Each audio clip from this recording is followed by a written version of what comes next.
ചേർന്ന്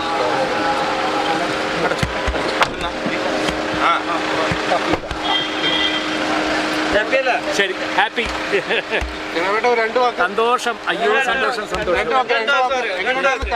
എന്താ 10-32 വർഷം മുമ്പ് ഞങ്ങൾക്ക് ഇവിടെ താലി കെട്ടാൻ പറ്റി ഗുരുവായൂരപ്പൻ്റെ മുമ്പിൽ. അവിടെ വെച്ച് തന്നെ മകളുടെ കല്യാണം നടത്താൻ പറ്റിയ ഏറ്റവും വലിയ സന്തോഷം. ജീവിതത്തിലെ ഏറ്റവും സന്തോഷിക്കുന്ന മുഹൂർത്തം. കൃഷ്ണ ഗുരുവായൂരപ്പ.